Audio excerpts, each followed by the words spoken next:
তোমার উপর অবধারিত করে নাও দীর্ঘ নীরবতা, দীর্ঘ সময় চুপ করে থাকার বিষয়টা তোমার উপর অবধারিত করে নাও। ফাইন্নাহু মাতবাদাতুন লিশ-শাইতান, কারণ এই কাজের মধ্য দিয়ে শয়তান বিতাড়িত হয়ে যায়। ওয়া আউনুন লাকা আলা আমরি দীনিক, দীর্ঘ সময় চুপ থাকলে তোমার দিনের প্রতিটা কাজ করার ব্যাপারে আল্লাহ তোমাকে সাহায্য করবেন। বা দীর্ঘ নীরবতার ব্যাপারটা দিনের প্রতিটা কাজ করার ক্ষেত্রে তোমাকে সহযোগিতা করবে। খুঁজতো, আমি বললাম জিদনি ইয়া রাসূলুল্লাহ, ইয়া রাসূল সাল্লাল্লাহু আলাইহি ওয়াসাল্লাম, আমাকে আরো বাড়িয়ে দিন, আরো কিছু বলুন, আরো কিছু ওসিয়ত করুন।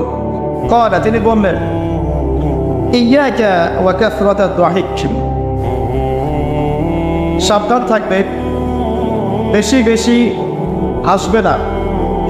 ফাইন্নাহু ইউমিতুল কলিব, কারণ যারা অধিক পরিমাণে হাসাহাসি করে তাদের কলব মরে যায়, তাদের কলবের মৃত্যু ঘটে। ওয়ায়াযহাবু বিনূরি ওয়াজহি, এবং চেহারার মধ্যে নূর চলে যায়, চেহারায় কোনো জ্যোতি বা নূর থাকে না। কুলতু জিদনি ইয়া রাসূলুল্লাহ, ইয়া রাসূল সাল্লাল্লাহু আলাইহি ওয়াসাল্লাম, আমাকে আরো বাড়িয়ে দিন, আরো কিছু ওসিয়ত করুন। ক্বালা, এবার তিনি বললেন সাল্লাল্লাহু আলাইহি ওয়াসাল্লাম, কুলিল হাক্কা ওয়া ইন কানা মুররান, সর্বদা সত্য কথা বলবে, সত্যের উপর থাকবে যদিও এটা অন্যের কাছে তিক্ত হয়। সত্য কথা বলবে যদিও এটা তিক্ত শোনায়। কত জিদনি ইয়া রাসূলুল্লাহ, তিনি বলছেন, আমি বললাম হে আল্লাহর রাসূল, আরো বাড়িয়ে দিন আমাকে।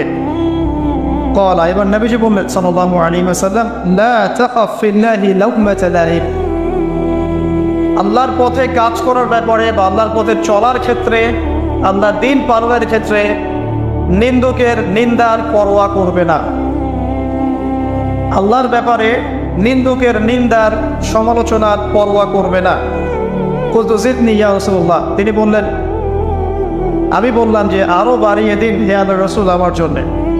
নবী করিম সাল্লাল্লাহু আলাইহি ওয়াসাল্লাম বললেন, ক্বাল লিয়াজুসকা আলিন নাস মা তা'লামু মিন নাফসিক, যখন মানুষের ব্যাপারে তোমার নেগেটিভ কোনো মন্তব্য করতে হয় বা কারো ব্যাপারে যদি নিন্দা করতে চাও, এরকম ইচ্ছা জাগে মনের মধ্যে, তাহলে আগে চিন্তা করবে যে এই দোষটা তোমার মধ্যে আছে কিনা।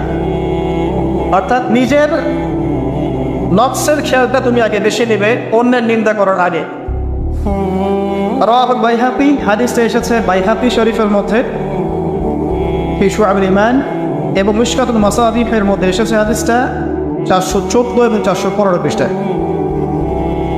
অত্যন্ত চমৎকার একটা হাদিস। আজকে আমরা ইনশাআল্লাহ আযজা ওয়া জাল এই হাদিসের উপরে সামান্য কিছু কথা বলে আমাদের আলোচনা শেষ করবো ইনশাআল্লাহ তাআলা। আবু যর রাদিয়াল্লাহু আনহু একজন বিশিষ্ট সাহাবী, আপনারা জানেন, যার ব্যাপারে নবী করিম সাল্লাল্লাহু আলাইহি ওয়াসাল্লাম বলেছিলেন, আবু যর, তুমি খুব নরম মানুষ, তাই কখনো দায়িত্ব চেয়ে নিও না, কারণ তোমার উপরে যদি 2 জন মানুষের দায়িত্ব দেয়া হয়, তোমাকে যেন ছুরিবিহীন জবাই করে দেয়া হবে। আবু যর রাদিয়াল্লাহু আনহু খুব আধ্যাত্মিক নরম মনের মানুষ ছিলেন।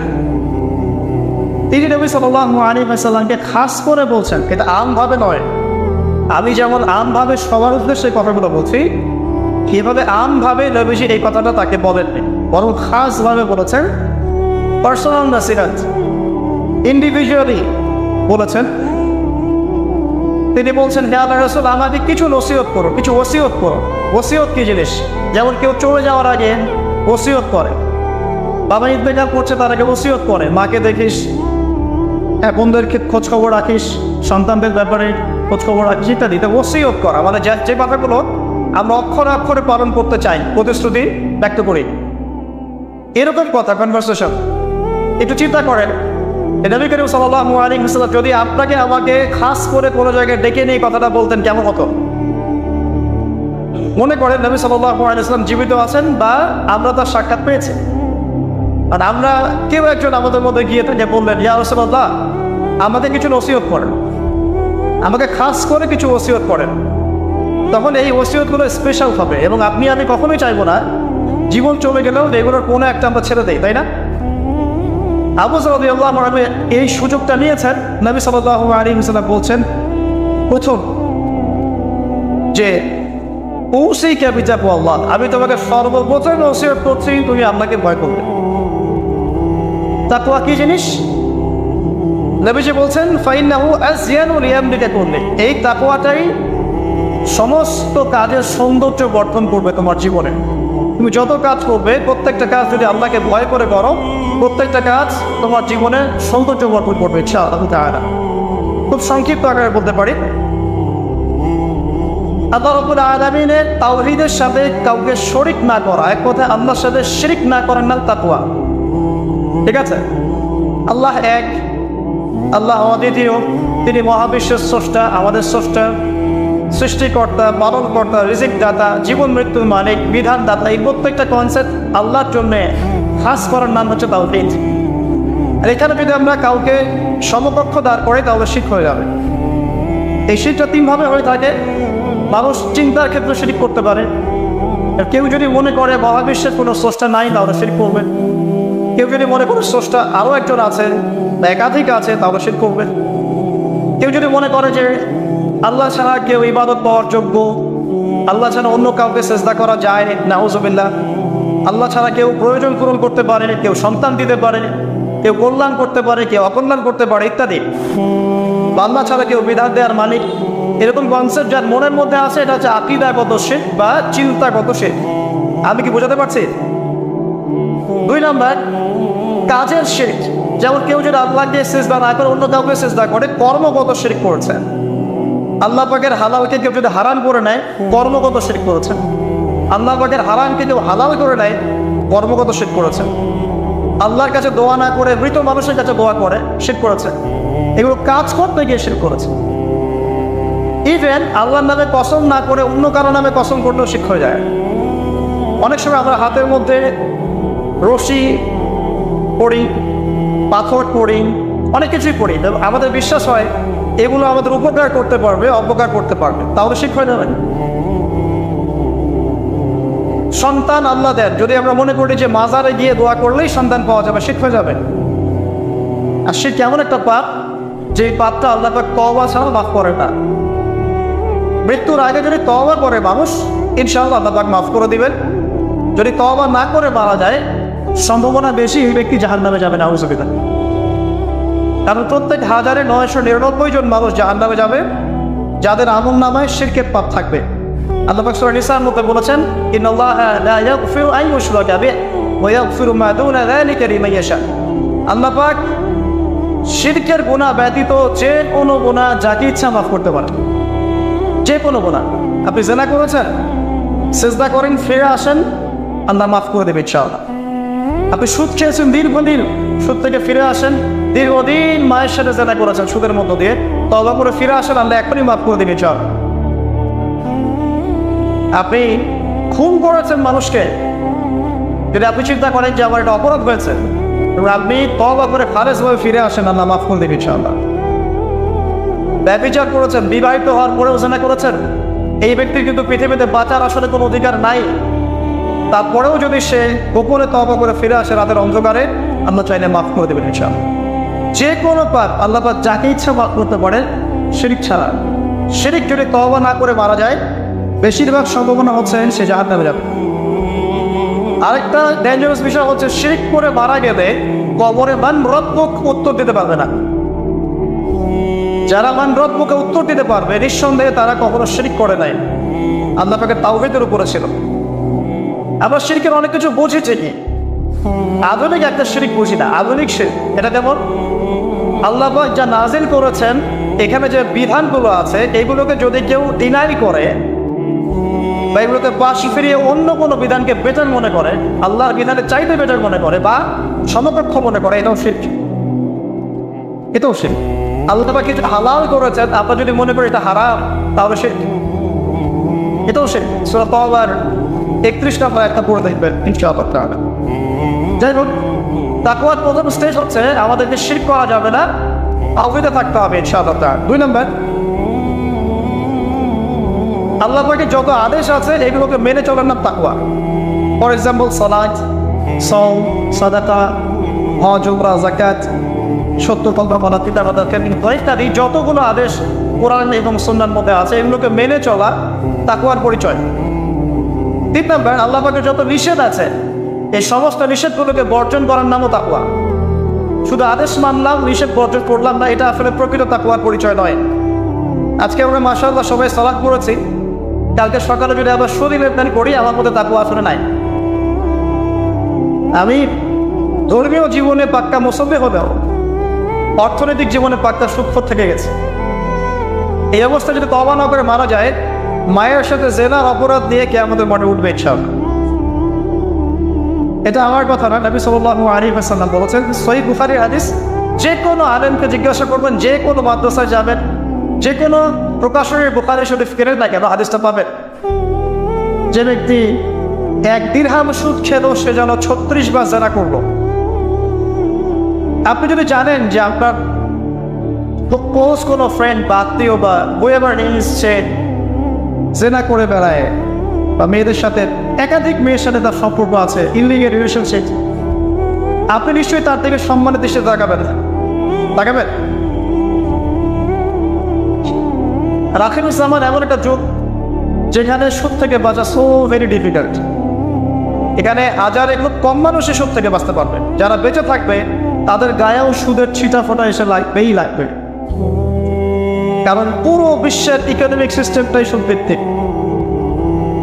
এটা পরিপূর্ণরূপে ইসলামিক ধাঁচে সাজানো এখন সম্ভব বলে মনে হচ্ছে না। আমরা চেষ্টা করতে পারি। সবক কখন হবে? যখন শেকড় উপরে আসবে।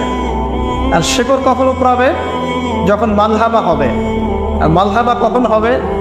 যখন মদিনার গুরুত্ব কমে যাবে এবং জেরুজালেমের গুরুত্ব বেড়ে যাবে। আর যখন বাহরি আসবেন, ঈসা ইবনে মারইয়াম আসবেন, তখন পৃথিবীতে ইনশাআল্লাহ আযজা ওয়া জাল ইসলাম ব্যতীত কিছুই বাকি থাকবে না। তখন ইনশাআল্লাহ তাআলা উপরের লেভেল থেকে সুদ বলতে কিছু থাকবে না ইনশাআল্লাহ। তবে এখন কি করবেন? ফাত্তাকুল্লাহা মাসতাতা'তুম, এখন এতটুকু করবেন, ফাত্তাকুল্লাহা মাসতাতা'তুম, তোমরা সাধ্যমতো আল্লাহকে ভয় করো। আপনার যতটুকু কুলায় এতটুকু আপনি দূরে থাকবেন। পারতপক্ষে চেষ্টা করবেন সুদ যেন আপনার গায়ে না লাগে। আল্লাহ পাক বোঝার তৌফিক দান করুক, আমিন। বলছিলাম আল্লাহ পাকের নিষেধগুলোকে বর্জন করার নাম তাকওয়া। নামাজ পড়ছি, রোজা রাখছি, যাকাত দিচ্ছি না, এদিকে সুদ খাচ্ছি, হারাম রিলেশনশিপে আছি, বা পরকীয়ায় লিপ্ত আছি, বা মানুষের সম্পদের অধিকার দিচ্ছি না, ব্যবসা করছি। আর ব্যবসা যারা করি আমরা বেশিরভাগই মিথ্যা কথা বলি। আমরা ব্যবসা যারা করি ম্যাক্সিমাম মিথ্যা কথা বলি, মিথ্যা কসম করি। এবং আমাদের এই মিথ্যা কসম আর প্রতারণার কারণে জালেম শাসকের শাসন চাপিয়ে দেওয়া হয় আল্লাহর পক্ষ থেকে। এটা হাদিসে এসেছে। যখন ব্যবসায়ীরা প্রতারণা করবে, মিথ্যা কসম করে পণ্য বিক্রি করবে এবং মাপে কম দেবে, সিন্ডিকেট করবে, তখন আল্লাহর পক্ষ থেকে 2টা আযাব আসে। এক, জালেম পরাশক্তিকে চাপিয়ে দেওয়া হয় যারা এদের উপর জুলুম করবে। 2, সমাজের মধ্যে দুর্ভিক্ষ নেমে আসে। এগুলো নবী সাল্লাল্লাহু আলাইহি ওয়াসাল্লামের কথা, বদলানোর কোনো সুযোগই নেই। আজও তার কাল হবে, এগুলো ফলে যাবে ইনশাআল্লাহ, তারা যদি না আমরা আমাদের জায়গা থেকে সরে আসি। তো যারা আমরা ব্যবসা করছি অনেকেই মিথ্যা কথা বলি ম্যাক্সিমাম, এবং মনে করি যে ব্যবসা এগুলো মিথ্যা বলা জায়েজ, এটা ব্যবসার অংশ মনে করি আমরা। সৎ ব্যবসায়ী কিয়ামতের দিন নবীগণের সাথে থাকবেন। যারা সৎ ব্যবসায়ী তারা কিয়ামতের মাঠে নবীগণের সাথে হাসর করবেন। ছাঁচে খুঁজে পাবেন না, এখন খুব কম সৎ ব্যবসায়ী পাবেন। যাই হোক, যেটা বলছিলাম ভাই, প্রিয় ভাইয়েরা, যে শুধু আদেশ পানের নাম তাকওয়া নয়, নিষেধটা বর্জন করতে হবে।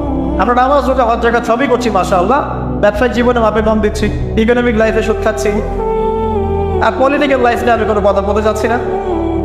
সেখানে কতটুকু আল্লাহ কতটুকু রাসূল আছে তো আল্লাহ ভালো জানেন, আল্লাহ বিচার করবেন। আমি মৌলিক কথাগুলো বলছি। দেখেন, ফ্যামিলিগত ব্যাপারে আপনারা দেখবেন বাহ্যিকভাবে ইসলামের লেবাস পোশাক আছে ঠিকই, বাট ভিতরে অরিজিনাল ইসলাম নাই। দেখবেন পরিবারে ম্যাক্সিমাম পরিবারে দেখবে পর্দা দেয়, নামাজের ব্যক্তির খুব অভাব। আর নামাজের চিন্তা হলে আপনাকে ফজর জামাতে আসতে হবে। নামাজে চিন্তা হলে আপনাকে ফজরের জামাতে আসতে হবে। এই মসজিদেই আজকে ফজরে আসবেন, দেখবেন এই যে মুসল্লি যারা বসে আছেন তাদের 50%ই নাই তিনটা সব। তো আমরা পার্সিয়ান ইসলাম ফলো করছি, কিছু মানছি কিছু মানছি না। আল্লাহ বলছেন এটা না, পরিপূর্ণরূপে ইসলামে প্রবেশ করো এবং এটার না তাকওয়া। ওসিকুম বিতাকওয়া আল্লাহ, আমি তোমাকে আল্লাহর তাকওয়া, আল্লাহকে ভয় করার ওসিয়ত করছি, খাস করে অনুরোধ করছি, ওসিয়ত করছি। আদেশ মানার নাম যেমন তাকওয়া, নিষেধ বর্জনের নাম তাকওয়া। শুধু আদেশ মানলেই হবে না, নিষেধগুলো বর্জন করার চেষ্টা করতে হবে। আমরা এই জায়গাটাতেই সমস্যায় ভুগছি। আদেশ আমরা অনেকেই পালন করতে পারি, আলহামদুলিল্লাহ, নামাজ পড়তে পারি, রোজা রাখতে পারি, অনেকে যাকাত দেই, মাশাআল্লাহ, সাদাকা করি, দাওয়াত সাদাকা করি, ইসলামের প্রতি ভালোবাসা আছে, আল্লাহ এবং রাসূলকে মহব্বত করি, কিন্তু হারাম রিলেশনশিপ ছাড়তে পারছেন না। দেখবেন অ্যাফেয়ার ছাড়তে পারছেন না, ফ্রি মিক্সিং ছাড়তে পারছেন না, রিবা ছাড়তে পারছেন না, আপনার পরকীয়া ছাড়তে পারছেন না, অহেতুক এই যে নোংরা অপসংস্কৃতি ছাড়তে পারছেন না। খেয়াল করে দেখেন, স্মোকিং ছাড়তে পারছেন না, মাদক দ্রব্য সেবন ছাড়তে পারছেন না, বাট আপনি ইসলামকে ভালোবাসেন, আল্লাহকে ভালোবাসেন, রাসূলকে ভালোবাসেন। এইটাই মূল সমস্যা আমাদের এখানে। আমি ফিল করি আল্লাহ পাক আমাদের সবাইকে আদেশ মানার সাথে সাথে নিষেধ বর্জন করার তৌফিক দান করুন। চার, আল্লাহ রাব্বুল আলামিনকে হাজির এবং নাজির জানার নাম তাকওয়া। হাজির নাজির কেমন? যে আমার জীবনের প্রতিটা স্টেপ আল্লাহ পাক দেখছেন এবং শুনছেন। আল্লাহ পাক অবশ্যই আজিম থেকেই আমাকে দেখছেন, আমাকে শুনছেন প্রতিটা মুহূর্তে, এখন, আজ, কাল, আগামী, অতীত, বর্তমান, ভবিষ্যৎ, সবসময় আল্লাহ আমাকে দেখছেন, শুনছেন। প্রত্যেকটা মুহূর্তে এই কথা যার মাথায় থাকবে তার পাপ করার প্রবণতা কম হবে। ইনশাআল্লাহ পাপ করলেও সে তওবা করে আল্লাহর কাছে ফিরে আসবে ইনশাআল্লাহ। যদি তার দ্বারা কোনো পাপ হয়েও যায়, আপনি দেখবেন তাকওয়াই তাকে আবার ফিরিয়ে নিয়ে আসবে, সে আল্লাহর কাছে ফিরে আসবে ইনশাআল্লাহ। আল্লাহ পাকে হাজির এবং নাজির জানা। এর আরেকটা নাম আছে, সেটা হলো ইহসান। কি নাম? হাদিসে জিবরিল নামে একটা হাদিস আছে, সহিহ মুসলিমের 9 নম্বর হাদিস, আর মিশকাতুল মাসাবিহ 2 নম্বর হাদিস। ইহসান কি জিবরাইল আলাইহিস সালাম নবী সাল্লাল্লাহু আলাইহি ওয়াসাল্লামকে জিজ্ঞাসা করেছিলেন। তিনি বলছেন, আন তা'বুদাল্লাহা কাআন্নাকা তারাহু ফা ইন লাম তাকুন তারাহু ফা ইন্নাহু ইয়ারাক। তুমি এমন ভাবে আল্লাহর ইবাদত করবে যেন তুমি আল্লাহকে দেখছো। ওয়া ইন লাম তাকুন তারাহু ফা ইন্নাহু ইয়ারাক, এবং তুমি যদি আল্লাহকে দেখতে না পাও, তুমি সবসময় মনে রাখবে আল্লাহ পাক তোমাকে দেখছেন। এই কনসেপ্টটার নাম হচ্ছে ইহসান, যেটা আমাকে তাকওয়া দিবে। ইহসান থাকে আমলের মধ্যে। নামাজ পড়ছি, দেখবেন আমাদের মনোযোগ বেশিরভাগই কিন্তু থাকে না। আল্লাহ ভালো জানেন, আমি আপনাদের পার্সোনাল ব্যাপারে ইন্টারফেয়ার করতে যাচ্ছি না, বাট আমার মনে হয় বেশিরভাগ মানুষের থাকে না। কারণ বেশিরভাগ মানুষই তো নামাজে যা পড়ছি তার অর্থ জানি না। যখন আপনার সন্তান অসুস্থ হয়েছিল, আপনি হাত উঁচু করে আল্লাহর কাছে কান্নাকানি করেছেন, তখন আপনার চোখ দিয়ে পানি পড়েছেন, কারণ আপনি যা চেয়েছেন ফিল করে বলেছেন আল্লাহর কাছে, আপনার চোখ দিয়ে পানি পড়েছেন। কতদিন আপনি নামাজের সেজদায় কাঁদতে পেরেছেন? আমি কাঁদতে পেরেছি ভাবতে হবে। কাঁদতে না পারার কারণ কি? কারণ হচ্ছে আমি নামাজে যা পড়ি তার কিছুই বুঝি না। আমার কাছে নামাজ একটা ফিজিক্যাল এক্সারসাইজের মতো হয়ে গেছে। সরি ফর মাই ল্যাঙ্গুয়েজ, আমি কোনো কিছুকে অবমাননা করতে যাচ্ছি না, অনেক ব্যাপারটা এরকমই হয়ে গেছে। তার হলো বাহ্যিকতা নিয়ে আমরা বেশি ব্যস্ত। হাত কোথায় বাঁধতে হবে? নাভির নিচে না বুকে? তারপরে রফুল এদের করতে হবে কি না, পাইবা লাগাবো কি লাগাবো না, আমি জোরে না আসতে, বাহ্যিক বিষয় নিয়ে বেশি ব্যস্ত। রুহানিয়াত, যেটা নামাজের ভিতরে রুহ বা আত্মা, ইহসান, মনোযোগ, আল্লাহর সাথে কতটুকু আমি কমিউনিকেট করতে পারলাম, মনের কথা কতটুকু আপনার কাছে ব্যক্ত করতে পারলাম, নামাজে আমি কতটুকু আপনাকে ফিল করতে পারলাম, এটা কিন্তু বেশি আলোচনা হয় না। অথচ কোনটা মৌলিক বিষয় বলেন দেখি? নামাজের এই মারেফতটা কি মূল না? আধ্যাত্মিকতাটাই মূল। আর বাহ্যিক বিষয়গুলো তো আল্লাহ পাক দেখছেন, নেকি দিবেন ইনশাআল্লাহ তাআলা। তো এই যে প্রাণহীন ইবাদত হচ্ছে, রোজা রাখছি, রোজার মর্ম বুঝতে পারছি না। হজ করে আসলো, হাজী সাহেব টাইটেল হলো ঠিকই, কিন্তু হজের মূল মর্ম ইব্রাহিমী চেতনা সে শিখে আসতে পারলো না। সাই করছে সাফা মারওয়া, সে ফিল করতে পারলো না এটা হাজরা আলাইহিস সালামের সুন্নাহ। এই যে আমরা কুরবানি করলাম, ম্যাক্সিমাম আমাদের মধ্যে ঠিক করতে পারি নাই এটা হচ্ছে ইব্রাহিম আলাইহিস সালামের সেই কুরবানি যেটা তিনি ছেলেকে করতে চেয়েছিলেন। এই চেতনাটা আসলো না। তো রসকসহীন ইবাদত কতটুকু কবুল হয়, প্রাণহীন ইবাদত কতটুকু উপরে পৌঁছে আল্লাহ ভালো জানেন। তো যে বিষয়টা নিয়ে এই কথাটা বললাম, ইনসান হচ্ছে সেই জিনিস যেটা আমাকে মনে করাবে আমি আল্লাহকে দেখছি শুনছি, বা আল্লাহ আমাকে দেখছেন এবং শুনছেন। এর জন্য প্রয়োজন আপনি ইবাদতে যা যা করছেন, যা যা বলছেন, এর অন্তত অর্থটুকু বোঝা। তাহলে আপনার ইনশাল্লাহ মনের মধ্যে সেই ফিলিংসটা আসবে ইনশাআল্লাহ তাআলা। ফর এক্সাম্পল, আপনি নামাজে দাঁড়িয়ে পড়ছেন وَنُنَزِّلُ مِنَ الْقُرْآنِ مَا هُوَ شِفَاءٌ وَرَحْمَةٌ لِلْمُؤْمِنِينَ وَلَا يَزِيدُ الظَّالِمِينَ إِلَّا خَسَارًا। এই আয়াতের অর্থ কতজন জানেন? একটু হাত উঁচু করে দেন। যারা জানেন তারা যদি আয়াতটা কোরআনে নামাজের মধ্যে পড়েন, তারা মনোযোগ বেশি পাবেন, স্বাভাবিক। অর্থ হচ্ছে কোরআন আমরা নাজিল করেছি, এই কোরআনের মধ্যেই আছে শিফা বা আরোগ্য এবং মুমিনদের জন্য রহমত। যখন আপনি বুঝতে পারলেন তখন কি নামাজে মনোযোগ পারবে না? সুবহান রাব্বিয়াল আ'লা বলছেন, সর্বোচ্চ আমার রব, আমার সর্বোচ্চ সুউচ্চ, তখন আপনার মনোযোগ পারবে না? আত্তাহিয়াতুতে আপনি কি পড়ছেন, দরুদে কি পড়ছেন, দোয়া মাসুরে বলছেন আল্লাহুম্মা ইন্নী যালামতু নাফসি যুলমান কাসীরা, আমি আমার নফসের উপর প্রচুর জুলুম করেছি। তখনও কি ফিলিংস হয় যে জুলুমের এখানে স্বীকারোক্তি দিচ্ছি আমি? কারণটা একটাই কারণ। কথা বললে অনেক সময় যাবে, আমার আরো কিছু বলার আছে, যে অর্থটা বুঝতে পারছি না। অর্থ না বুঝলে আপনি রসকসহীন প্রাণহীন ইবাদত করবেন। অর্থ বোঝাটা কি অপরাধ? অর্থ বুঝলে কি আপনি আলেম ওলামা থেকে সরে যাবেন, দূরে সরে যাবেন? আর সবকিছুর অর্থ তো আপনি ব্যাখ্যাটা বুঝতে পারবেন না। তখন আপনি আলেম ওলামার কাছে আসবেন, এসে জিজ্ঞাসা করবেন, ব্যাখ্যা জেনে নেবেন, সিম্পল। তো অর্থ অনুধাবন করলে ইনশাআল্লাহ তাআলা আপনার ইনসান বাড়বে, যেটা আমাকে তাকওয়ার দিকে নিয়ে আসবে। ইনসান মানে আল্লাহকে হাজির নাজির ভেবে ইবাদত করা। আরেকটা বিষয়, ইবাদতের মধ্যে ধীরস্থিরতা আনতে হবে, তাড়াহুড়া বন্ধ করতে হবে। তাড়াহুড়া বন্ধ করলে পরে দেখবেন ইবাদতের মধ্যে স্বাদ পাচ্ছে ইনশাআল্লাহ। দুনিয়াবি হ্যাসেল, দুনিয়াবি যে ব্যস্ততা, এগুলো কমিয়ে আনতে হবে, তাহলে দেখবেন ইবাদতের স্বাদ পাচ্ছেন ইনশাআল্লাহ। প্রত্যেকটা ইবাদতের পটভূমি জানতে হবে, যে নামাজ আমি কি জন্য পড়ি, কোথায় গিয়ে ফরজ হয়েছিল, কোরবানি কেন দিব, কোরবানির ইতিহাসটা কি, হজ আমি করবো, ঘটনাগুলোর পিছনের গল্পগুলো কি, এগুলো না জানলে আপনি ইবাদতের স্বাদ পাবেন না। তো এই জিনিসগুলো একটু ক্লাস দিলাম। আল্লাহ পাক আপনার সবাইকে ইনসানের সাথে ইবাদত করার তৌফিক দান করুন, আমিন। তো প্রথম ওসিয়ত করছেন নবী সাল্লাল্লাহু আলাইহি ওয়াসাল্লাম আবু যর রাদিয়াল্লাহু আনহুকে, তুমি আপনাকে ভয় করবে, এটা তোমাকে সমস্ত আমল সুন্দর করে দেবে ইনশাআল্লাহ, সৌন্দর্যমণ্ডিত করে দেবে। তাকওয়া মানে আমরা জানলাম আল্লাহর সাথে শিরক না করা, তাওহীদের উপর থাকা। 2, আল্লাহ পাকের আদেশগুলোকে মেনে চলার চেষ্টা করা। 3 নাম্বার, একই সাথে অ্যাট দ্য সেম টাইম আল্লাহ পাকের নিষেধগুলোকে বর্জন করা। 4, আল্লাহ পাককে হাজির এবং নাজির জানা। আল্লাহ পাক আমার প্রতিটা কাজ দেখছেন, শুনছেন, এবং এগুলোর জন্য আল্লাহ পাক আমাকে জবাবদিহি করাবেন, কোনো সন্দেহ নাই, জবাবদিহি করাবেন। তো বিদায় হজের ভাষণে নবী সাল্লাল্লাহু আলাইহি ওয়াসাল্লাম বলেছিলেন, এই তাকওয়ার কথাই বলেছেন। তিনি বলেছিলেন সাল্লাল্লাহু আলাইহি ওয়াসাল্লাম যে আজকে থেকে আরবের উপর অনারবের কোনো ভেদাভেদ নাই, সাদার উপর কালো, কারোর উপর লালের কোনো ভেদাভেদ নাই। কুল্লুকুম মিন আদম, তোমরা সবাই আদম সন্তান, ওয়া আদামু মিন তুরাব, এবং আদম হচ্ছে মাটির সন্তান। ইল্লা তাকওয়া, শুধু তাকওয়া ব্যতীত, যার মধ্যে আল্লাহ ভীতি যত বেশি, সে আল্লাহর কাছে তত বেশি মর্যাদা সম্পন্ন।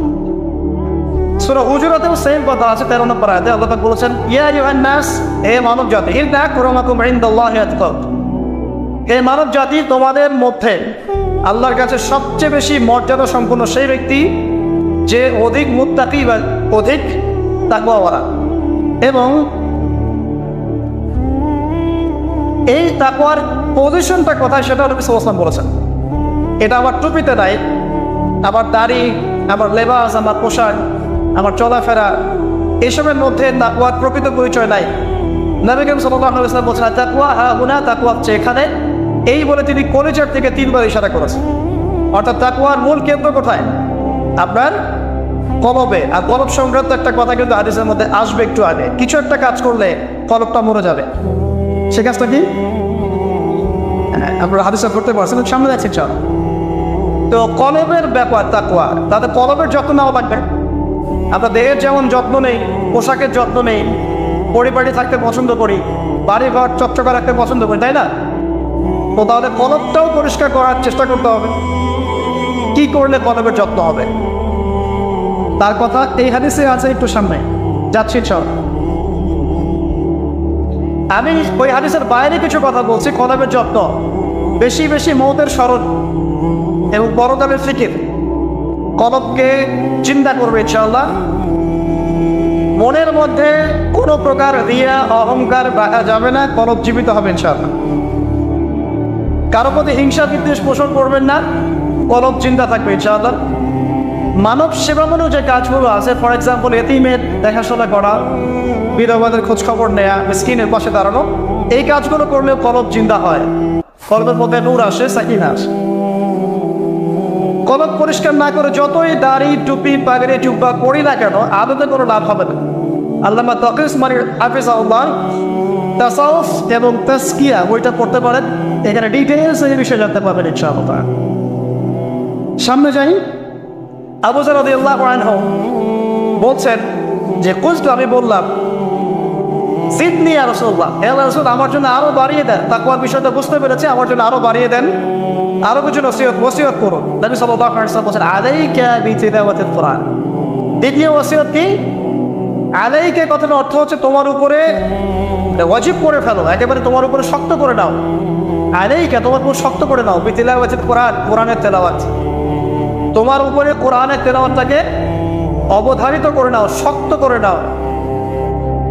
ওয়া যিকরিল্লাহি আযজা ওয়া জাল্লা, এবং আল্লাহ পাকের জিকিরটাকে অবধারিত করে নাও। ফাইন্নাহু যিকরুন লাকা ফিস সামা, কারণ এই বিষয়টা আসমানে তোমাকে স্মরণের মাধ্যম হবে। ওয়া নূরুন লাকা ফিল আরদি, এবং পৃথিবীতে আল্লাহ পাক তোমাকে নূর দান করবেন। দ্বিতীয় ওসিয়তের মধ্যে দুটো জিনিস, একটা হচ্ছে কোরআন তেলাওয়াত, একটা হচ্ছে আল্লাহ জিকির। কোরআন তেলাওয়াত সম্পর্কে খুব সরল একটা কথা বলছি। কোরআনুল কারীম বিশুদ্ধ করে তেলাওয়াত শিখতে হবে, এক নম্বর বিষয়। যদি বিশুদ্ধ করে মদ মাখরাজ তাজবিদের সাথে না শেখেন, তাহলে সারা জীবন ভুল করে যাবেন আর কোরআনের অর্থ বিকৃত হয়ে যাবে। আপনার অজান্তেই এমন অর্থ চলে আসবে যা আপনি মোটেও কল্পনা করেননি এবং কামনাও করেন নাই। আপনি বলছেন ফর এক্সাম্পল যে আলহামদুলিল্লাহ রাব্বিল আলামিন, অর্থ সুন্দর, সমস্ত প্রশংসা আল্লাহর জন্য যিনি বিশ্বজাহানের প্রতিপাদক।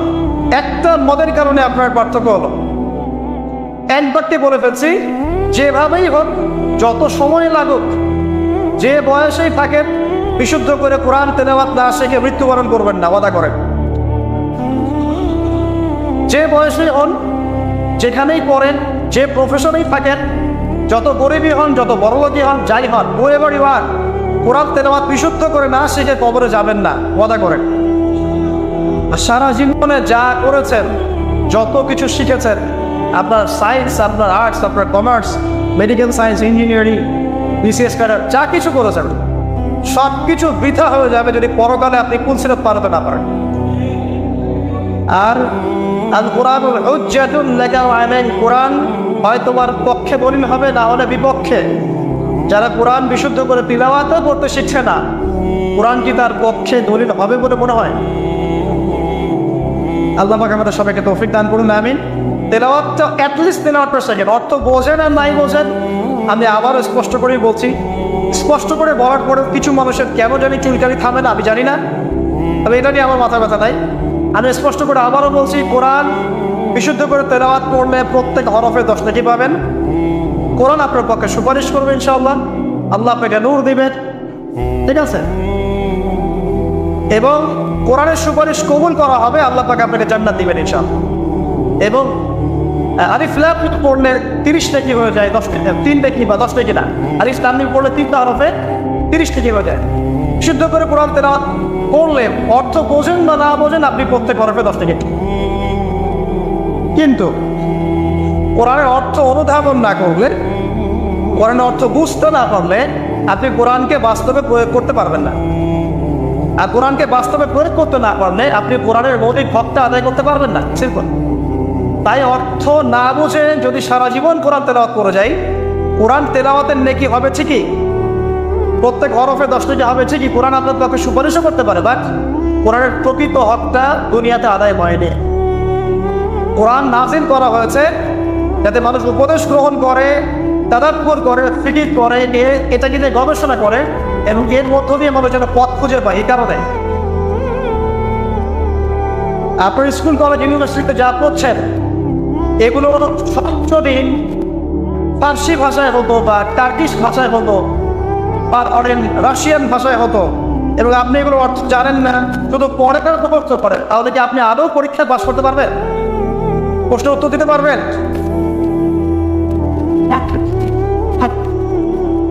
অর্থ জানার জন্য কি করতে হবে? অর্থ জানার জন্য আরবি ব্যাকরণের মৌলিক বইগুলো শিখতে হবে। আরবি ব্যাকরণের মৌলিক বইগুলো আপনাকে পড়তে হবে। মাদ্রাসায় চেষ্টা করবেন, মাদ্রাসার যে আলেম ওলামারা আছে তাদের কাছে পড়ে থাকতে হবে, আরবি ভাষা শিখতে হবে। এইগুলো যদি খুব ডিফিকাল্ট মনেও হয়, সেক্ষেত্রে আপনি কমপক্ষে একটা বিশুদ্ধ তাফসীর কিনবেন, কিনে আপনি কোরআন নিয়মিত অর্থ সহ পড়বেন। তবে এতটুকু পড়াশোনা করে কখনো নিজেকে মুফতি বানবেন না, ফতোয়াবাজি শুরু করবেন। এটা গুরুত্বপূর্ণ নসিহত, কারণ অনেকে আবার অর্থ পড়ে ফতোয়া দেওয়া শুরু করে। একজন কোরআন পড়ে আমাকে বলেছিল, কোরআনে তো 5 ওয়াক্ত নামাজই পেলাম না, 2 ওয়াক্ত নামাজ পাচ্ছি। এই যে ফজর, যোহর, আসর, মাগরিব, ইশা সিরিয়ালে তো কোথাও দেওয়াই নাই, কেন নামাজ পড়ে? একজন কোরআন পড়েই বলছে, অর্থ পড়েই বলছে যে কোরআনে তো হাদিস মানার কোনো দলিল পেলাম না, কোরআনে কোথাও বলা হয়নি যে হাদিস মানো, এরকম বলছে। আমি যে প্রথমে আয়াত তেলাওয়াত করলাম, ওয়া মা আতাকুমুর রাসূলু ফাখুযুহু, রাসূল সাল্লাল্লাহু আলাইহি ওয়াসাল্লাম যা দিয়েছেন তা গ্রহণ কর। সূরা তাওবা, সূরা হাশরের 7 নম্বর আয়াত। ওয়া মা নাহাকুম আনহু ফাত্তাকু, এবং রাসূল যাদেরকে নিষেধ করেছেন তাদেরকে, তো এই রাসূলের আদেশ নিষেধ মানার জন্য হাদিস লাগবে না? তার কোরআন পড়ে হাদিসে পড়ে না পাওয়ার কারণ কি? কারণ সে খালি কাট পেস্ট প্রোটেস্ট্যান্ট ভার্সনে কোরআন পড়েছে, অর্থটা তাফসীরটা সে কেটে দেখাবে। অর্থ পড়ে উৎসাহিত করছি, তবে ফতোয়াবাজি করতে যাবেন না। আপনি যেটা বুঝবেন না, আলেম ওলামার কাছে গিয়ে অবশ্যই জিজ্ঞাসা করে অর্থ ব্যাখ্যা জেনে নেবেন। তোমরা জ্ঞানী থেকে জিজ্ঞাসা করবে যদি সে বিষয়ে তোমাদের জ্ঞান না থাকে। তো আবু যর রাদিয়াল্লাহু আনহু কে নবী সাল্লাল্লাহু আলাইহি ওয়াসাল্লাম বলছেন, তিলাওয়াত, কোরআন তেলাওয়াতটাকে ওয়াজিব করে নাও নিজের উপরে। তো আমরা কি কমপক্ষে প্রতিদিন একটা করে সূরা পড়তে পারি না ভাই? কমপক্ষে একটা পৃষ্ঠা পড়তে পারি না?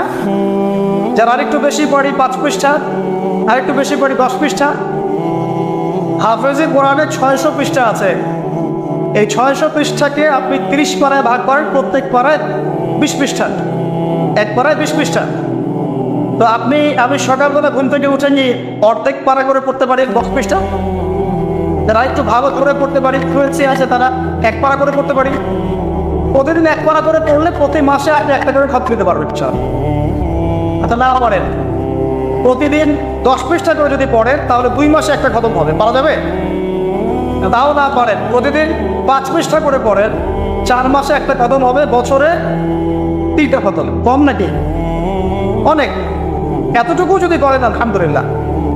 কোরআন গবেষণা আসার আগে আপনাকে আগে তিলাওয়াত বিশুদ্ধ করে করা শিখতে হবে এবং নিয়মিত তিলাওয়াত করতে হবে, তারপরে গবেষণা বুঝ আল্লাহ পাকের পক্ষ থেকে আসবে ইনশাআল্লাহ। এত সহজে আসবে না। আল্লাহ আমাদেরকে নিয়মিত কোরআন তেলাওয়াত করার তৌফিক দান করুন, আমিন।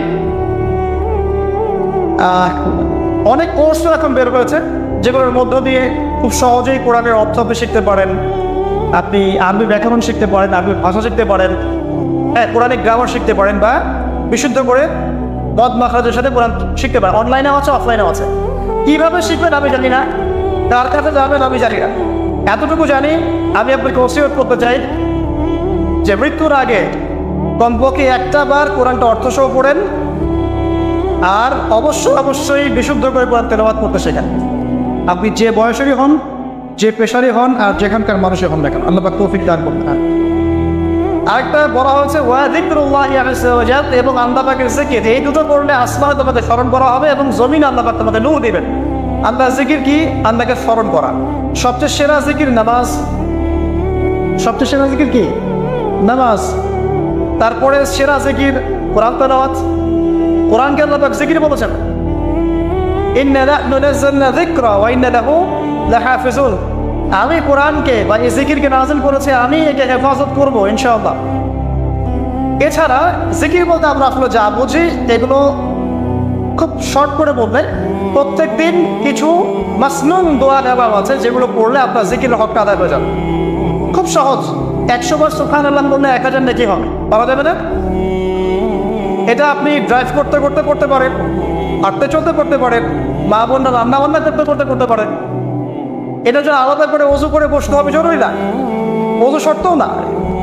আপনি চলতে ফিরতে কাজটা করতে পারেন, ইস্তেঞ্জা করা বাদ দিয়ে ওখানে বসে বসে আবার এটা করেন, ঠিক আছে? ওকে, 100 বার আলহামদুলিল্লাহ পড়া যাবে না, 100 বার আল্লাহু আকবার পড়া যাবে না, লা ইলাহা ইল্লাল্লাহ 100 বার পড়া যাবে না, খুব সহজ।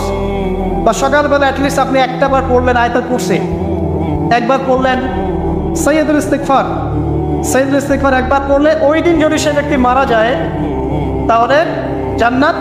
মাগরিবের ওয়াক্তে পড়ে ফজর হওয়ার আগে যদি মারা যায় জান্নাত ইনশাআল্লাহ। এরকম অনেক দোয়া আছে, আউযু বিকালিমাতিল্লাহি তাম্মাতি মিন শাররি মা খালাক পড়বেন ইনশাআল্লাহ। কোনো দৃশ্যের অনিষ্ট আপনাকে স্পর্শ করবে না ইনশাআল্লাহ। জিন ভূত, জিন শয়তান, জাদু টোনা, চোখ লাগা, বদনজর কোনো কিছুই কাজ করবে না ইনশাআল্লাহ। এগুলো নিয়ে এখন অনেক রোগী দেখেন না, জিনগ্রস্ত রোগী, সেহেরের রোগী, মাজনুন হয়ে যাচ্ছে, পাগল, মেন্টালি ডিপ্রেসড, মানসিকভাবে। এখন তো বেশিরভাগ মানুষ মানসিক রোগী, ফিজিক্যাল রোগী কম, মানসিক রোগী বেশি। আর এখন এমন এমন জেনারেশন তৈরি হচ্ছে, এরা ক্রেজি, এরা হচ্ছে মানসিকভাবে বিকলাঙ্গ। পরীক্ষা করতে চায়, সবার হাত থেকে স্মার্টফোন কেড়ে দেয়, ইন্টারনেট কানেকশন বন্ধ করে গ্রামে পাঠিয়ে দেয়, 1 মাসের মধ্যে সব পাগল হয়ে দেশে ফিরে আসে। পাগল হয়ে যাবে, ইন্টারনেট কানেকশন নাই, স্মার্টফোন নাই, দেখবেন পাগল, ক্রেজি হয়ে যাবে। যাই হোক, আল্লাহ পাক আমাদেরকে হেফাজত করুন। জিকির বানিয়ে দেন। একটা জিকির আছে, সুবহানাল্লাহি ওয়া বিহামদিহি আদাদা খালকিহি ওয়া রিদা নাফসিহি ওয়া জিনাতা আরশিহি ওয়া মিদাদা কালিমাতিহি। যে ব্যক্তি এটা 3 বার পড়বে, ফজরের পর থেকে নিয়ে সূর্য ওঠা পর্যন্ত বসে বসে যদি আপনার জিকির করতেন, যে নেকি হতো এতটুকু পড়লে সে নেকি হয়ে যাচ্ছে। আপনি যদি প্রতিদিন হজ করতে যান, উমরা করতে যান, ইশরাকের নামাজ পড়বেন, জামাতে ফজর পড়ার পর একটা হজ একটা উমরা নেকি পাবেন। অনেক জিকির আছে, শর্ট করে বলে দেই। হিসনুল মুসলিম একটা বই আছে, কিনা হিসনুল মুসলিম, এই বইয়ের মধ্যে সব জিকির দেয়া আছে, বিশুদ্ধ সনদে আছে, কোনো সমস্যা নেই। এই জিকির আজকালগুলো বাড়িয়ে দেন। আল্লাহ পাক বলছেন আসমানে তোমাকে স্মরণ করা হবে এবং পৃথিবীতে আল্লাহ পাক তোমাকে নূর দান করবে। সব আসমানেও যে স্মরণ করা যায়, এটা তো এখন আপনারা বোঝার কথা। এখন তো এই পিকচারগুলো বের হয়ে আসছে, আপনাকে কত হাজার কত বছর আগের পিকচার দেখানো হচ্ছে না? আচ্ছা, ওখান থেকে পৃথিবীকে দেখতে এরকমই লাগবে। ওখানে গিয়ে যদি দেখা যায় ওখানে কোনো রশ্মি ধরা পড়েছে, ওরাও পৃথিবীর এত হাজার বছর আগের অতীত দেখবে। যে সূর্যকে আপনি দেখেন, এটা এখনকার সূর্য নয়। যে সূর্য ডুবছে, যেটা আপনি দেখছেন, এটা ওই সময়ের সূর্য নয়, এটা 8 মিনিট 20 সেকেন্ড আগের সূর্য। আমরা আসলে বর্তমান দেখি না, আমরা অতীত দেখি। আমরা মহাকাশে আসলে বর্তমান দেখি না, অতীত দেখি। এই পুরো জিনিসটা, এই যে বিজ্ঞানের জয়টা বলা হচ্ছে না, এটা নিয়ে ইনশাআল্লাহ আমি একটা লেকচার দিব ইনশাআল্লাহ তাআলা, ভেরি রিসেন্টলি ইনশাআল্লাহ। এখানে অন্য একটা মেসেজ আছে। এই পুরো বিষয়টা আপনাকে আরো কিছু বিষয় বোঝাচ্ছে। তার মধ্যে প্রথমটা কি জানেন? পরকালের অস্তিত্ব। পরকালের অস্তিত্ব এখন বললে জটিল হয়ে যাবে, এদিকে যাচ্ছে না।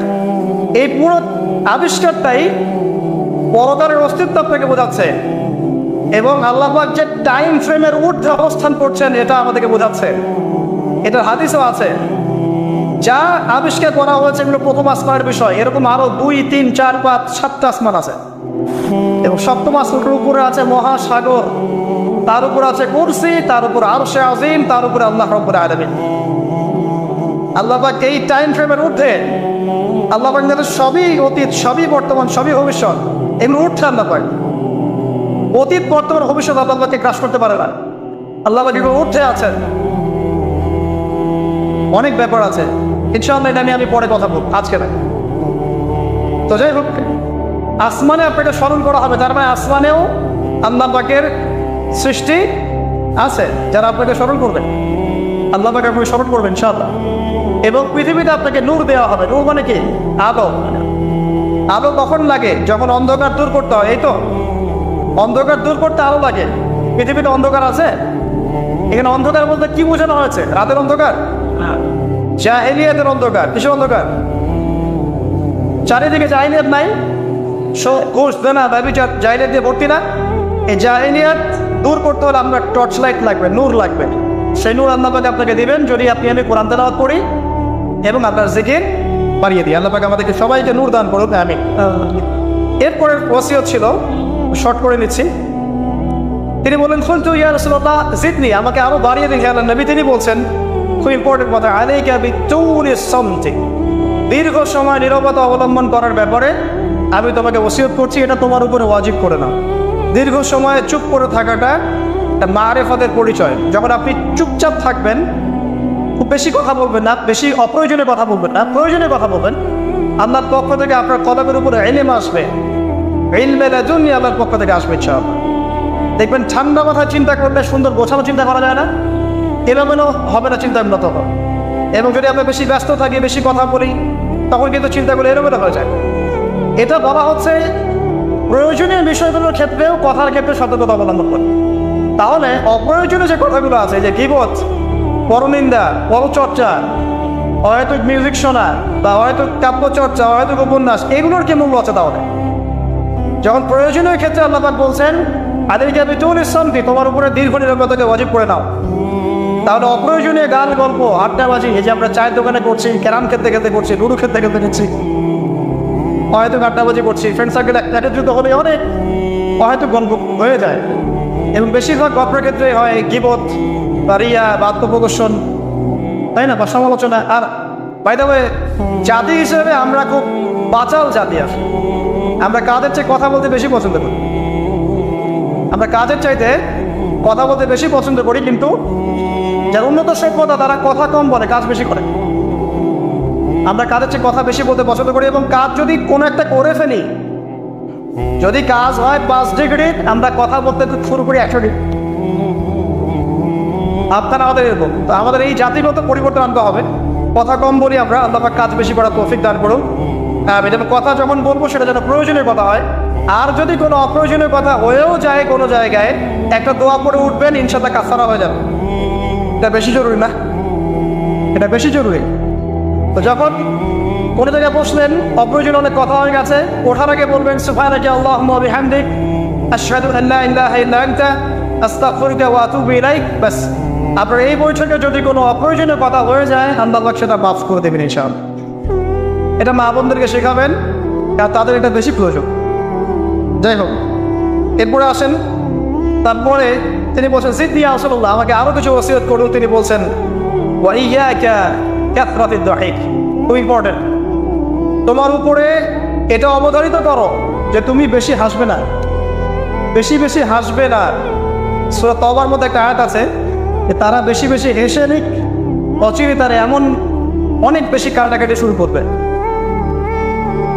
তারা হেসে নিক, অচিরেই তারা অনেক বেশি কান্নাকাটি শুরু করবে। নবী সাল্লাল্লাহু আলাইহি ওয়াসাল্লাম হাদিসে বলেছিলেন, তোমরা যদি জানতে আমি যা জানি, আল্লাহর পক্ষ থেকে আমি যা জানি, তোমরা যদি তা জানতে, তাহলে তোমরা একটা মাঠে একত্রিত হয়ে যেতে, স্ত্রী সহবাসও ছেড়ে দিতে, স্ত্রীকে ছেড়ে দিয়ে একটা মাঠে একত্রিত হয়ে যেতে এবং সিজদায় পড়ে কান্নাকাটি শুরু করতে। তোমরা যদি জানতে আমি যা জানি, তোমরা সেটা জানো না। তো বেশি হাসাটার কুফল কি? নবী সাল্লাল্লাহু আলাইহি ওয়াসাল্লাম বলছেন ফাইন্নাহু ইউমিতুল কলবা। এটা ওই যে কলবের কথা বললাম, কলবের যত্ন নিতে হবে, কলবকে মেরে ফেলবে। বেশি বেশি হাসলে কলবকে মেরে ফেলবে। আবার এখন দেখি কিছু ব্যায়ামের অ্যাসোসিয়েশন বের হয়েছে, এরা সবাইকে হাসায় হো হো করে, এরা সবাইকে হো করে হাসায়, বলে জোরে জোরে হাসলে হার্টের অসুখ নাকি কম হয়। আর আল্লাহ রাসূল বলছেন যারা বেশি বেশি হাসে এদের কলব মরে যায়। নবীজি কেমন করে হাসতেন? নবী সাল্লাল্লাহু আলাইহি ওয়াসাল্লাম মুচকি হাসতেন, তিনি হাসতেন। এমনকি বলা হচ্ছে হাদিসে নিজের তিনি ভাইয়ের সাথে, মুসলিম ভাইয়ের সাথে হাসি মুখে সাক্ষাৎ করলে নেকি হয়, আমল নামে নেকি লেখা হয়। তো হাসবো অবশ্যই, আমরা কখনোই মানে হাসা কমিয়ে দিব না, অবশ্যই হাসবো, তবে অট্ট হাসি না। অট্ট হাসি নিজের হৃদয়টাকে কি করে মেরে ফেলে, মুচকি হাসে। আর নবীজি কখনো কখনো এমনভাবে হেসেছেন যে তার দাঁত দেখা গেছে, এমনভাবেও হেসেছেন, কিন্তু সেটা সংখ্যা খুব কম ছিল। তো আসুন, এর একটা কুফল আছে, এবং এই অট্ট হাসি বেশি বেশি দেওয়ার ফলে চেহারার যে নূর, মুত্তাকি মানুষ যারা, নামাজি মানুষ যারা কোরআনের সাথে সম্পর্ক রাখে, দেখবেন চেহারা একটা নূর থাকে, একটা আলো থাকে, আল্লাহর পক্ষে একটা নূর থাকে। একটা রব থাকে, একটা প্রভাব থাকে। রব মানে প্রভাব। তো বেশি বেশি জোরে হাসলে চেহারার নূর কমে যায়। একটু খেয়াল করে দেখবেন, আপনি 5 ওয়াক্ত সালাত জামাতের সাথে পড়ার চেষ্টা করেন, নিয়মিত তাহাজ্জুদে উঠতে অভ্যাস করেন, দেখবেন ফজর ওয়াক্তের দিকে আপনার চেহারা দিয়ে কিছু একটা নূর বের হচ্ছে। এটা হবে, দেখবেন চেহারাটা নুরানি লাগবে। দেখবেন অনেক ভাই যারা মারা গেছেন, যারা পড়াতে গিয়ে দেখবেন চেহারা নুরানি, চেহারাতে আলো বের হচ্ছে। আর মানুষ যত বেশি পাপ করতে থাকে চেহারার নূর তত কমতে থাকে। চেহারার নূর তত কমতে থাকে। যত বেশি প্রকাশ্য গোপন পাপ মানুষ করতে থাকে, চেহারার নূর কমতে থাকে। তবে অনেক নুরানি চেহারার পিছনেও কিন্তু শয়তান থাকে, এটাও মাথায় রাখতে হবে। তো আল্লাহ পাকে প্রকৃত মুত্তাকি বা তার তৌফিক দান করুন, আমিন। আর দুটো ওসিয়ত তিনি করেছেন, সেটা হলো যে কুলতু জিদনি ইয়া রাসূলুল্লাহ, আমি বললাম ইয়া রাসূলুল্লাহ আমাকে আরো বাড়িয়ে দিন, আরো ওসিয়ত করুন। তিনি বলছেন কুলিল হাক ইন কানা মুরওয়ান, সবসময় সত্য কথা বলবে যদিও এটা তিতা শোনায়, মানুষের কাছে তিক্ত মনে হয়, তুমি সত্য কথা বলবে। আর সত্যের সংজ্ঞাটা আমাদের জানতে হবে। সত্যের সংজ্ঞাটা আমরা যা শিখেছি এটা চূড়ান্ত সংজ্ঞা নয়। সত্যের ডেফিনেশন হচ্ছে সূরা কাহফের 29 নম্বর আয়াতে আছে। কোন সূরায়? সূরা কাহফ 29 নম্বর আয়াতে আছে। আল্লাহ পাক বলেছেন ওয়াকুলিল হাক্কু মির রাব্বিকুম ফামান শাআ ফালইউমিন ওয়া মান শাআ ফালইয়াকফুর। সত্য সেটাই, আরো করে শোনেন, সত্য সেটাই যা তোমার রবের পক্ষ থেকে নাযিল হয়। যার ইচ্ছা হয় সে মেনে নিক, ঈমান আনুক, যার ইচ্ছা হয় অস্বীকার। ইন্না আতাদনা লিযালিমিনা নারা, আমি জালেমদের জন্য আগুন প্রস্তুত করেছি। ইলা আতিন লায়া। তো এখানে আল্লাহ পাক সত্যের ডেফিনেশন দিয়েছেন। The definition of truth. সত্যের ডেফিনেশন কি? আল্লাহর পক্ষ থেকে যা নাজিল হবে সেটাই সত্য। আল্লাহর পক্ষ থেকে তাওরাত নাজিল হয়েছে, ঠিক আছে, জাবুর নাজিল হয়েছে, ইনজিল নাজিল হয়েছে, সুহফ ইব্রাহিম মুসা নাজিল হয়েছে, কোরআন নাজিল হয়েছে। যখন তাওরাত নাজিল হয়েছিল, তাওরাত ওই যুগের জন্য সত্য মিথ্যার চূড়ান্ত মানদণ্ড ছিল। এখন না, কারণ সেটা রহিত হয়ে গেছে। জাবুর ওই যুগের জন্য সত্য মিথ্যার চূড়ান্ত মানদণ্ড ছিল। ইনজিল ওই যুগের জন্য ছিল। যখন থেকে কোরআন নাজিল হয়েছে এবং সুন্নাহ এসেছে, কিয়ামত পর্যন্ত সত্য মিথ্যার এর বাইরে কোনো মানদণ্ড আছে? তবে যে কোনো বুদ্ধি, যে কোনো দর্শন বা ফিলোসফি, যে কোনো স্কুল অফ থট, যে কোনো মতবাদ, যে কোনো বৈজ্ঞানিক আবিষ্কার, যেটাই হোক না কেন, যদি কোরআন এবং সুন্নাহর সাথে মিলে যায়, সাংঘর্ষিক না হয়, সেটাকে মেনে নিতে আমাদের কোনো আপত্তি নেই, ঠিক আছে।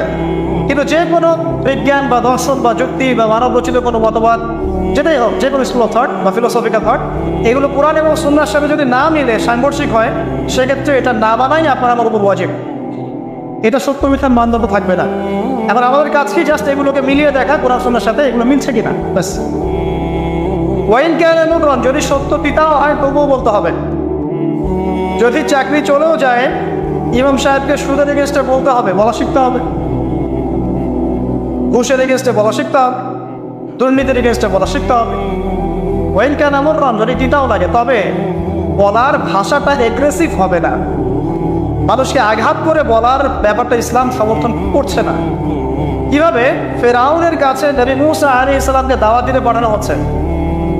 ফেরাউন এই যে হামান, কারুন নাম মনে আছে তো, তাদের কাছে পাঠানো হচ্ছে নবী মুসা এবং তার ভাই হারুন আলাইহিস সালামকে। আল্লাহ পাক এখন তাদেরকে বলছে কি, যাহাবা ইলা ফিরাউন, তোমরা দুজনে ফেরাউনের কাছে যাও, ফাকুলা লাহু কাওলান লাইয়িনা, ফেরাউনের কাছে গিয়ে নরম ভাষায় কথা বলো। লাআল্লাহু ইয়াতাযাক্কারু আও ইয়াখশা, হতে পারে সে উপদেশ গ্রহণ করবে এবং আমাকে ভয় করবে। তো প্রেজেন্টেশনের একটা ব্যাপার আছে। আল্লাহ নবী মুহাম্মদ সাল্লাল্লাহু আলাইহি ওয়াসাল্লামকে বলছেন যে উদউ ইলা সাবিলি রাব্বিকা বিল হিকমা, তুমি তোমার রবের দিকে মানুষকে ডাকো প্রজ্ঞার সাথে, ওয়া মাউইযাতিল হাসানা, এবং উত্তম উপদেশের সাথে। রুড ভাবে না, এগ্রেসিভলি না, আর চরম পন্থার প্রয়োগ করে নয়, এমনভাবে যাতে করে সত্যটা উপস্থাপিত হয় এবং আপনার ভাষা উপস্থাপনা, এক্সপ্রেশন এবং অ্যাটিটিউডটা এগ্রেসিভ মনে না হয়, ঠিক আছে। এই বিষয়টা খেয়াল রাখা উচিত আমাদের। আমরা যারা ওয়াইজ বা বক্তা বা খতিব বা দায়ী আছি, মানুষকে আঘাত করে কথা বলে আসলে ফায়দা খুব একটা হয়, বরং তাকে যদি বুঝিয়ে দেওয়া যায় এবং সত্যতা উপস্থাপন করা যায়, আর আল্লাহ যদি তার যদি হেদায়েত লিখে রাখেন, ইনশাআল্লাহ সে হেদায়েত পাবেন। আর যদি নাও পায়, আপনার দায়িত্ব শেষ, ফাযাক্কির ইন্নামা আনতা মুযাক্কির, আপনি উপদেশ দিন, আপনি শুধু উপদেশদাতা। লাস্তা আলাইহিম বিমুসাইতির, আপনি কারো প্রতি দারোগা নন। ফাযাক্কির ইন নাফআতি যিকরা, আপনি উপদেশ দিন যদি উপদেশ কাজে আসে। সায়াযাক্কারু মান ইয়াখশা, যারা তাকে ভয় করে তারা শীঘ্রই উপদেশ গ্রহণ করবে ইনশাআল্লাহ। আল্লাহ পাক আমাদের সবাইকে প্রকৃত দায়ী হওয়ার তৌফিক দান করুন, আমিন।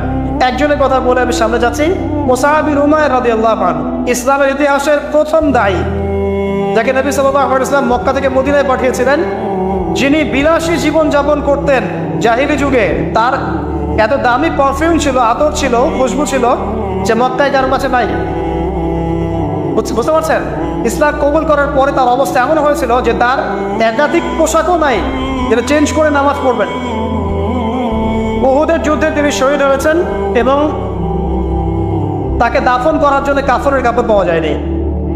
তাকে ঘাস সিন নামক ঘাস দিয়ে দাফন করা হচ্ছে। এই হলো আপনার দুনিয়ার শেষ পরিণতি, কিন্তু পরকালে তিনি এখন জান্নাতুল ফিরদাউসে আছেন ইনশাআল্লাহ। এখানে আপনি সাফল্যও বুঝতে পারছেন। তো মুসআব বিন উমাইর রাদিয়াল্লাহু আনহু যখন মদিনায় গিয়ে দাওয়াত দিচ্ছেন, তখন সাদ বিন মুআজ নামে একজন সাহাবী ছিলেন, যিনি আওস গোত্রের নেতা। তিনি দাওয়াতি কাজ করছেন, কিন্তু সাদ বিন মুআজ তার কাছে এটা পছন্দ হচ্ছে না। তিনি এসে খুব কড়া ভাষায় বললেন যে মদিনা থেকে এই দাওয়াতি কাজ যদি বের না করো, তাহলে তোমার আমার মাঝখানে যে আত্মীয়তার সম্পর্ক আছে এটাও থাকবে না, মানে তোমাকে আমি হত্যা করব। মানে তিনি ইসলামটা পছন্দ করছেন না। তিনি বলছেন এখান থেকে বেরো, এই দাওয়াতি কাজ এখান থেকে বন্ধ করো, মদিনা থেকে বের হও। তখন মুসআব বিন উমাইর কি করছেন শোনেন। তিনি বলছেন তিনি কোনো রকম এগ্রেসিভ কথা বললেন না। আমরা হয়তো কি করতাম, আমরা হয়তো কিন্তু এগ্রেসিভ কথা বলতাম। আমাদের ইস্যু না থাকলেও যে পরিমাণে এগ্রেসিভ কথা আমরা বলি, ইস্যু খুঁজে খুঁজে বের করে একজনের মানহানি করার জন্যে, আন্ডারস্টিমেট করার জন্যে, মানুষের চোখে তাকে আন্ডারস্টিমেট করার জন্য, কত কি না ইস্যু না থাকলেও। আর এখানে তো ইস্যু জাজল্যমান, তাকে এসে পড়া ভাষায় বলছে বেরো এটাতে, এই মসজিদ থেকে বেরো, দাওয়াতি কাজ করা যাবে। তিনি বলছেন যা পড়বো ফাদাস না, আপনি কি একটু বসবেন, একটু শুনবেন। ওয়াইন রদিতা বে কবিলত, আমি যে দাওয়াতটা দিচ্ছি এটা যদি আপনার পছন্দ হয় তাহলে আপনি কবুল করবেন। ওয়াইন ক্যারিটা, যদি আপনি এটা অপছন্দ করেন, আজান না আন কেমন চান, তাহলে আপনি যেটা অপছন্দ করছেন এটা আপনার কাছে থেকে নিয়ে চলে যাবেন। কত ডিপ্লোম্যাটিক অ্যান্সার, যে আমি যে দাওয়াতটা দিচ্ছি এই দাওয়াতটা যদি আপনার পছন্দ হয় আপনি কবুল করেন, যদি না হয় তাহলে আমি এটা থেকে চলে যাবেন। এবার তিনি বসলেন, তাওহীদের কথা শোনালেন, লা ইলাহা ইল্লাল্লাহ দাওয়াত দিলেন, ইসলামের সব বেসিক জিনিসগুলো বোঝালেন। সাদ বিন মুআজ রাদিয়াল্লাহু আনহু ইমিডিয়েটলি ইসলাম কবুল করলেন এবং তার মধ্য দিয়ে 80টা পরিবার ইসলাম কবুল করলেন। এই হচ্ছে দায়ীর ক্যারেক্টার হওয়া উচিত। আল্লাহ পাক আমাদেরকে তার মতো দায়ী হওয়ার তৌফিক দান করুন, আমিন। তো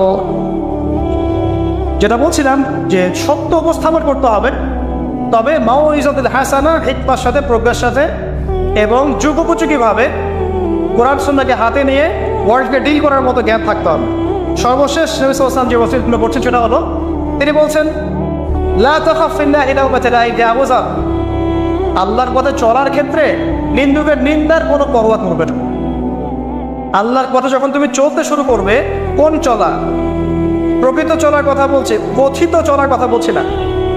আমরা কিন্তু ম্যাক্সিমাম কথিত চলি, আর প্রকৃত চলার কথা বলছি। মানে ইসলামের বেসিক প্রতিটা বিষয় আপনি মেনে চলেন, এটা প্রকৃত চলা। এবং নিষেধ, বেসিক নিষেধ সব ছেড়ে দেয়, এর না প্রকৃত চলা।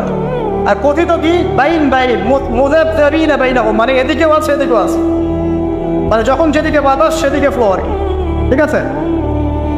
পাবলিক দেখলো, একটা ফতোয়া দিলাম, পাবলিক চেতে গেল, ফতোয়া চেঞ্জ করে দিল, মুযাবযাবিনা বাইনাহুম।